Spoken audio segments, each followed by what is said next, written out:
pernah dong, pasti pernah gitu. Walaupun memang karena mungkin aku berakting dari umur 8 tahun kali ya. Jadi kalau misalnya di depan anak tuh kayak senyum, iya nggak apa-apa. Cuma kalau misalkan udah anak nggak ada di depan kita, sama juga kayak ibu-ibu lain kayak marah, nangis kadang-kadang kalau malam-malam sama aja sih.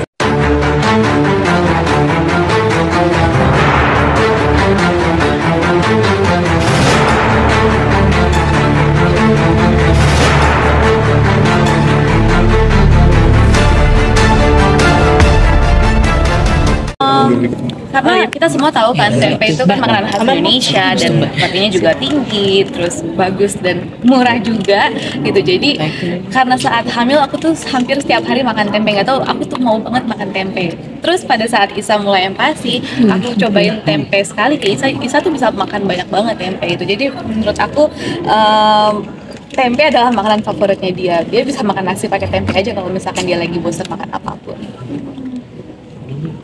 Selain tempe apalagi nih?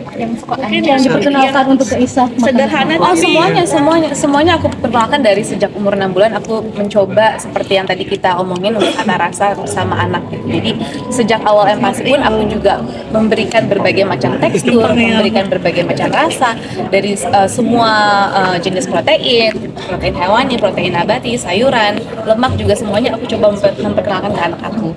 Jadi sekarang pun Isa sudah bisa makan apapun yang aku makan sama Indra di rumah gitu. Jadi kita bisa makan makanan rumah sama-sama. Tapi Isa tipe yang pemilih nggak sih makan?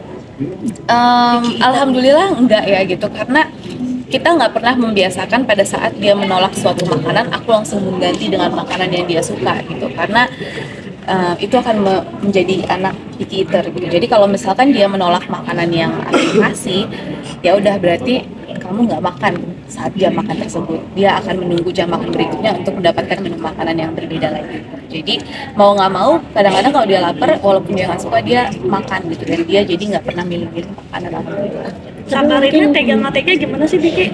Sabarinnya tega nggak tega kan ya udah lapar biarin aja gitu anaknya. Iya, kata ibu saya tuh tega banget gitu. Jadi kadang-kadang Isa tuh kalau udah bersama nenek-neneknya udah bahagia sekali. Kadang-kadang kalau cuma mau makan yang goreng-goreng aja dikasih sama neneknya. Kadang-kadang cuma mau makan biskuit aja dikasih gitu. Jadi tapi kalau udah balik ke rumah harus balik ke rules yang aku punya dan aku berikan.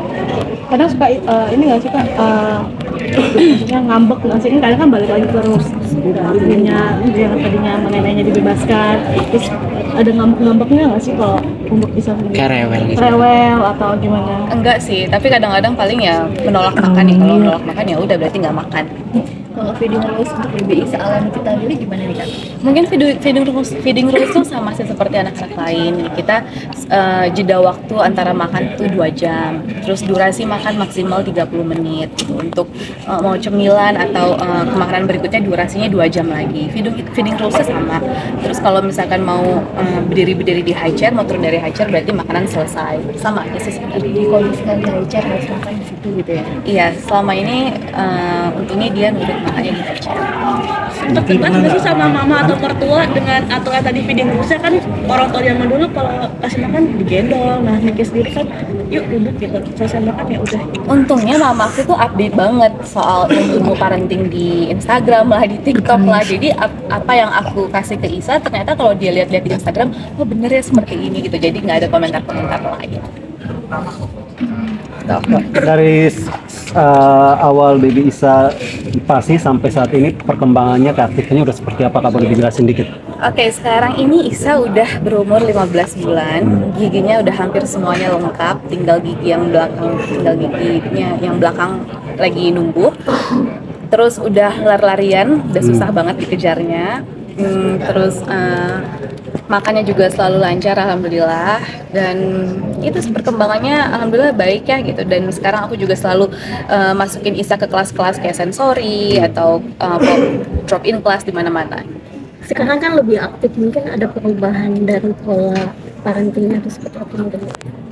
Gak ada sih, masih sama aja gitu. Karena mungkin memorinya dia selalu tersimpan kalau oke, jam segini aku bangun, jam segini aku makan, terus jam tidur tuh jam segini gitu. Jadi sampai sekarang pun karena jamnya nggak ada yang berubah, dia tuh masih mengikuti schedule yang lama gitu. Jadi jam 6 pun kita tetap bedtime rutin, terus jam 6:30 udah tidur, sampai sekarang seperti itu. Jadi kalau boleh tahu, Isa tuh dalam sehari ikut berapa kelas sih? Aktivitasnya apa jadi kelas praktik? Ikut satu hari cuma satu kelas aja dan gak setiap hari, seminggu paling 2 kali.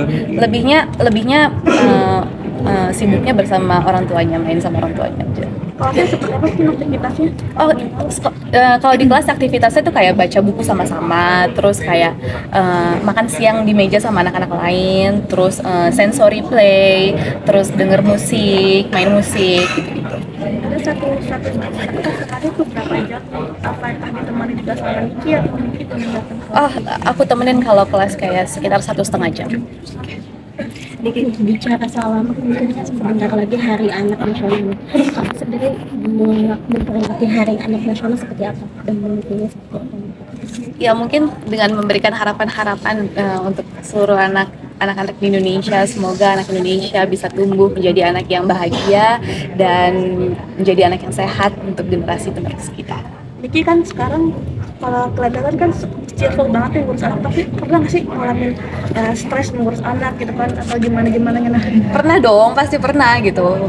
Walaupun memang karena mungkin aku berakting dari umur 8 tahun kali ya. Jadi kalau misalnya di depan anak tuh kayak senyum, iya nggak apa-apa. Cuma kalau misalkan udah anak nggak ada di depan kita, sama juga kayak ibu-ibu lain kayak marah, nangis kadang-kadang kalau malam-malam sama aja sih. Tapi ada me time nggak sih kita kalau di tengah kesibukan kayak gitu ngurus anak? Makanya aku melakukan bedtime rutin anak-anak tuh, makanya aku melakukan bedtime rutin Isa jam 6.30 supaya Isa udah tidur jam 6.30 terus kita bisa me time gitu. Aku bisa nonton sama suami aku gitu, atau enggak kita bisa dinner, atau enggak aku bisa nonton sendirian di living room gitu. Itu menurut aku sangat me time ya buat seorang ibu. Nonton udah sederhana Iya, ya. sederhana banget untuk waktu sendiri tanpa anak tuh juga me time. Kalau kegiatan bapaknya sama Dewi Isa apanya mungkin kan? Sorry? Kegiatan bapaknya. Oh, karena Indra tuh selalu berusaha dinner di rumah sama Isa. Jadi kayak jam 5 dia tuh udah pasti di rumah untuk dinner sama Isa. Karena kan jam makan bersama anak itu benar-benar sangat bermanfaat sekali ya. Terus kalau hari Minggu kita tuh pasti family time, kita bertiga bisa pergi kemana. Jadi kan hal-hal yang mengganggu pikiran kan bukan cuma dari bagian Isa, tapi kan dari luar juga ada gitu kan. Membagikan hal-hal itu supaya nggak berpengaruh ke Bisa seperti apa? Pasti berbeda lah, nggak akan berpengaruh sama sekali gitu karena dua hal yang berbeda aku bisa tidak menggabungkannya tuh bisa. Seperti apa mungkin cara yang mungkin kan ada mamam juga yang udah punya masalah apa nih, nah terus akhirnya menghadapi anak karena harus senyum segala macamnya gitu. Ya, menurut aku sama aja sih sama ibu-ibu yang lain. Walaupun kita mempunyai masalah sendiri, cuma sama anak kan memang harus tetap profesional gitu sebagai ibu, karena kita mempunyai 2 pekerjaan juga kan, menjadi istri, menjadi ibu gitu. Jadi sama-sama harus profesional menjalani pekerjaan itu. Pertanyaan lain terkait dengan empati atau mitos dan fakta terkait empati lagi? Jadi pernah masak untuk Isa yang sulit nggak pas empati gitu? Yang agak sulit gitu masak untuk Isa? Untuk masak yang sulit enggak, kan aku nggak bisa masak. Jadi kayak aku selalu menyontek resep-resep yang mudah-mudah aja. Oke, Untuk nanti di Hari Anak Nasional mungkin ada rencana apa? rencananya sih nggak ada rencana, paling aku jalan-jalan sama keluarga aja sih ke Singapura. Jadi tren model mama muda sekarang gitu.